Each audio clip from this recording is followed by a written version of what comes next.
Hello students, welcome to our YouTube channel your BSc guide. आज के इस video में हम बीएससी फोर्थ सेमेस्टर फिज़िक्स का यूनिट नंबर 1 पढ़ रहे हैं, जिसका नाम है रिलेटिविटी एक्सपेरिमेंटल बैकग्राउंड। आज उसका क्लास नंबर 3 है। इसके पहले के मैंने 2 लेक्चर्स को कंप्लीट करा दिया है। अगर आपने नहीं देखा है तो मेरे चैनल पे जाइए, प्लेलिस्ट बनी हुई है, आप वहाँ से जा कर के देख सकते हैं बीएससी फोर्थ सेमेस्टर फिज़िक्स की। नहीं तो डिस्क्रिप्शन बॉक्स में मैंने लिंक भी प्रोवाइड किया हुआ है, आप वहाँ से जा कर के देख लीजिएगा। अगर आप स्टार्टिंग से लेक्चर्स को देखते हैं ना, तब आप लोगों को ज़्यादा समझ में आएगा। आज का जो हमारा टॉपिक है वो मोस्ट इम्पॉर्टेंट होने वाला है, क्योंकि इससे वेरी शॉर्ट में लॉन्ग में इनफैक्ट एमसीक्यूज़ में भी इससे क्वेश्चन बनते ही बनते हैं। गैलीलियन ट्रांसफॉर्मेशन, अभी तक का बीएससी जितना आप लोगों ने पढ़ा है, ये टॉपिक आप लोगों के लिए नया है। जैसे कि स्पेक्ट्रोस्कोपी मैंने यूनिट नंबर 3 केमिस्ट्री में पढ़ाया था, वैसे ही ये है गैलीलियन ट्रांसफॉर्मेशन। गैलीलियन ट्रांसफॉर्मेशन हमेशा कोऑर्डिनेट में निकाला जाता है, और मैंने जब आप लोगों को स्पेस टाइम रेफरेंस फ्रेम पढ़ाया था तो उसमें मैंने आप लोगों को इसकी बात की थी। ठीक, तो सबसे पहले इसको समझते हैं ये क्या होता है। वीडियो को स्किप मत कीजिएगा, पूरा वीडियो ध्यान से देखिएगा, क्योंकि सारी चीज़ें इम्पॉर्टेंट होने वाली हैं, और जितना मैं आप लोगों को कराऊंगी सिर्फ उतना ही कवर करना है, उतने से ही आप लोगों को पूरे के पूरे नंबर मिल जाएंगे। इसमें सबसे पहले हमें क्या ज़रूरत पड़ती है, इसमें हमें कोऑर्डिनेट्स की ज़रूरत पड़ती है। ठीक, तो 2 कोऑर्डिनेट ले लेते हैं। पहले मैं आप लोगों को एकदम अच्छे से समझा दूंगी, क्योंकि इसका डायग्राम बहुत ही ज़्यादा इम्पॉर्टेंट है। फिर इसके बाद इसकी थोड़ी सी थ्योरी है। तो सबसे पहले हम 2 कोऑर्डिनेट लेंगे। सबसे पहला कोऑर्डिनेट सिस्टम क्या लेंगे, एक्स वाई और जेड, और दूसरा इसी से जुड़ता लेंगे। क्या लेंगे दूसरा वाला, मान लेते हैं ये जो x है ये यहाँ पर है, और दूसरा, चलिए ठीक है, ये x ये है, और इसी से ही जोड़ देंगे। ठीक, और ये हमारा x डैश है, ये हमारा y डैश है, और ये हमारा z डैश है, और ये हमारा इसका जो ओरिजिन है o है, इसका ओरिजिन o डैश है। ठीक, हमने क्या किया, हमने 2 कोऑर्डिनेट को लिया। ठीक, x एक्सिस x y और z इसका कोऑर्डिनेट है, और x डैश y डैश और z डैश इस ये हमारा कोऑर्डिनेट है। ठीक, अब इसमें क्या करना है कि ये जो फ्रेम है ये फ्रेम रेस्ट पे है, मतलब वेलोसिटी जो है 0 है। मान लेते हैं कि ये जो फ्रेम है, कह सकते हो इस फ्रेम को हम मान लेते हैं एस फ्रेम है, और ये वाले फ्रेम को मान लेते हैं एस डैश फ्रेम है। हमने क्या लिया था, मैंने आप लोगों को फ्रेम ऑफ रेफरेंस इसके पहले की वीडियो में बताया हुआ है, इसीलिए मैं कह रही हूँ कि अगर इसके पहले के लेक्चर्स देखे हुए हैं ना, तो आगे के लेक्चर आप लोगों को समझने में आसानी होगी। ठीक, हमने 2 कोऑर्डिनेट सिस्टम लिया, या कह सकते हो 2 फ्रेम लिया। इसी को तो कोऑर्डिनेट सिस्टम को ही, सेट को ही तो फ्रेम ऑफ रेफरेंस कहते हैं, या रेफरेंस फ्रेम कहते हैं। तो मैंने एक एस फ्रेम ले लिए, एक एस डैश फ्रेम ले लिया, जिसके कोऑर्डिनेट एक्स वाई जेड है, और एक्स जेड वाई जेड और जेड एक्सिस मतलब एक्सिसेस हैं ये। ठीक, और ये हमारा ये क्या है, ये इसकी वेलोसिटी 0 है, मतलब ये जो फ्रेम है ये रुका हुआ फ्रेम है, और ये हमारा v वेलोसिटी से मूव कर रहा है। ठीक, अब इसमें हम क्या लेंगे, इसमें हम एक पार्टिकल ले लेते हैं, p लेते हैं। ठीक, अब देखो इसके रिस्पेक्ट में, ये x डैश के रिस्पेक्ट में, तो इसकी x ये डिस्टेंस कितनी हो जाएगी, ये हमारा x डैश इसकी डिस्टेंस हो जाएगी। लेकिन अगर इस फ्रेम में इस पॉइंट की डिस्टेंस देखा तो ये क्या है, x डिस्टेंस हमारी इस पॉइंट तक की हो जाएगी। ठीक, और ये क्या कह रहा था, ये velocity v is equal to 0, मतलब ये जो है फ्रेम रुका हुआ फ्रेम है और ये मूव कर रहा है। तो इसमें क्या निकालेंगे, इसमें हम निकालेंगे कि ये कांस्टेंट वेलोसिटी के साथ मूव कर, लेकिन टाइप के साथ देखो ये फ्रेम के साथ ये भी मूव करने लगेगा। ठीक, तो इसकी जो हमारी हो जाएगा ये वेलोसिटी इनटू टाइम, ये हमारा हो जाएगा।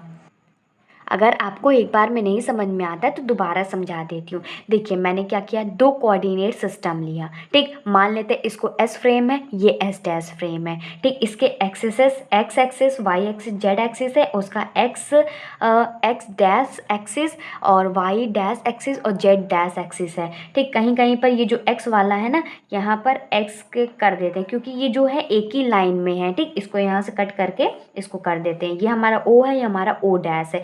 ये हमने पॉइंट पी ले लिया। इसकी यहाँ से अगर एक्स डैश के फ्रेम में इसकी डिस्टेंस देखें तो एक्स डैश हमारा क्या है, फ्रेम है, मतलब एक्सेस के अलॉन्ग है, तो एक्स डैश डिस्टेंस हो जाएगी। लेकिन अगर इसकी डिस्टेंस यहाँ से एस फ्रेम से पॉइंट तक की डिस्टेंस देखी जाए तो ये हमारी एक्स हो जाएगा। फिर उसके बाद क्या किया मैंने, इसका जो ये यहाँ पर कह रहा है कि इसकी वेलोसिटी तो ज़ीरो है, इसकी वेलोसिटी v से ये मूव कर रहा है, तो इसके साथ ये फ्रेम जुड़ा हुआ है तो ये भी तो मूव करेगा। तो वेलोसिटी इनटू टाइम के साथ ये हमारा मूव कर रहा है। तो अब हम लोग समझते हैं गैलीलियन ट्रांसफॉर्मेशन एग्जैक्टली क्या होता है, और जो हमने कंसीडर किया उससे एस डैश फ्रेम के लिए कोऑर्डिनेट्स निकालेंगे और एस फ्रेम के लिए भी कोऑर्डिनेट्स निकालेंगे। तो इसमें सबसे पहला पॉइंट लिखिएगा, और जितना मैं लिखवा रही हूँ उतना ही लिखिएगा, सारी चीज़ें आप लोगों के लिए इम्पॉर्टेंट है। तो लिखेंगे गैलीलियन, और ये गैलीलियन एक नाम के साइंटिस्ट थे जिन्होंने ये बताया था। ठीक, तो लिखेंगे Galilean transformation transformation transformation are used to are used to transform are used to transform the coordinates of a particle from one inertial frame to another। क्या, फ्रॉम वन इनर्शियल, और ये जो फ्रेम होगा हमेशा इनर्शियल फ्रेम ही होगा, क्योंकि देखिए इसमें क्या हो रहा है ना कि अगर ये मूव करेगा तो ही मूव करता ही रहेगा, रेस्ट पे रहेगा तो ही रेस्ट पे रहेगा, जब तक कोई एक्सटर्नल फोर्स अप्लाई ना हो। ये हमेशा इनर्शियल फ्रेम ऑफ रेफरेंस में ही होता है। तो Galilean transformation are use to transform the coordinate of a particle from one inertial frame to another. इसमें क्या रहा है, जो गैलीलियन ट्रांसफॉर्मेशन होता है उसका यूज़ किया जाता है ट्रांसफॉर्म करने के लिए। ट्रांसफॉर्म का मतलब होता है बदलना, बदलने के लिए the coordinate of a particle, जो कोऑर्डिनेट है पार्टिकल के एक इनर्शियल फ्रेम से दूसरे इनर्शियल फ्रेम में बदलने के लिए इसका यूज़ किया जाता है। अब आगे नेक्स्ट पॉइंट लिखेंगे, they relate the observations of position and time made by two of observers। इसमें क्या कह रहा है, इसमें कह रहा है दे रिलेट द ऑब्जर्वेशन, मतलब ये जो हमारा पूरा सिस्टम है ये ऑब्जर्वेशन के ऊपर डिपेंड करता है। तो ये रिलेट करता है observation of position and time made by two of observer. ठीक, मतलब मान लेते दो ऑब्जर्वर है तो उनके अकॉर्डिंग उसकी पोजीशन और उसके टाइम का रिलेटेड जो ऑब्जर्वेशन निकल के आती है वो इससे रिलेट करता है। ठीक, two observers comma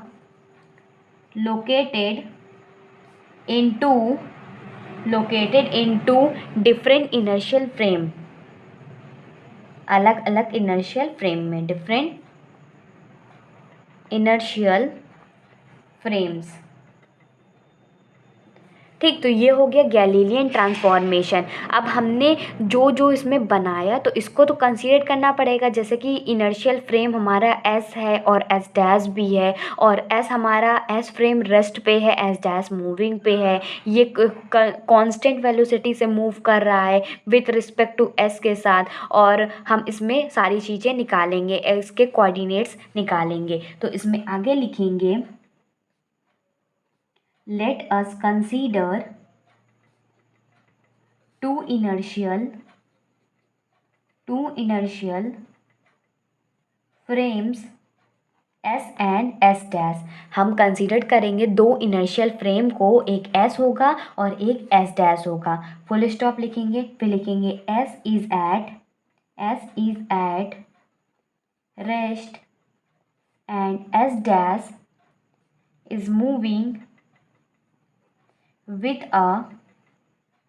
a constant velocity v relative to S. मतलब कह रहा है जो एस डैश फ्रेम है वो मूव कर रहा है वेलोसिटी v से, किसके रिस्पेक्ट में, एस के रिस्पेक्ट में, और एस हमारा क्या है, रेस्ट पे है। फिर लिखेंगे let an event is happening at point p at a particular time. मतलब एक इवेंट हैपन होता है पी पॉइंट पे पार्टिकुलर टाइम पे। तो हम एस डैश फ्रेम के लिए उसके कोऑर्डिनेट्स निकाल सकते हैं और एस फ्रेम के लिए कोऑर्डिनेट्स निकाल सकते हैं। ठीक, तो इसमें आगे लिखेंगे, आगे देखिए यहाँ पर लिखेंगे फॉर एस डैश फ्रेम के लिए जो कोऑर्डिनेट आएगा एक्स डैश और वाई डैश और जेड डैश का, वो होगा। अब इसमें देखिए मैंने क्या पीछे बताया, देखिए ये एक्स डैश के लिए है तो इसमें क्या ऐड हो रहा है, अगर हम इसमें से x में से x माइनस वी टी को माइनस कर देंगे, मतलब ये तो पूरा x है और इसमें से इतनी पोर्शन को माइनस कर देंगे तो हमारा x डैश नहीं आ जाएगा। तो वही चीज़ इसमें लिखना है, क्या टोटल कितना था, x है, माइनस कर देंगे वी टी तो x डैश आ जाएगा। ले अब y के लिए देखिए, y के लिए तो y में तो कुछ है ही नहीं तो y के लिए y डैश ही आ जाएगा, और z के एक्सिस में भी कुछ नहीं है तो z के लिए z डैश हो जाएगा। ठीक, तो ये क्या हो जाएगा, y के लिए y हो जाएगा और z डैश के लिए z हो जाएगा, और टाइम के अगर निकाले तो ये हमारा t हो जाएगा। ठीक, इसी तरीके से फॉर एस फ्रेम के लिए देखिए हमें x y z और t हमें चाहिए।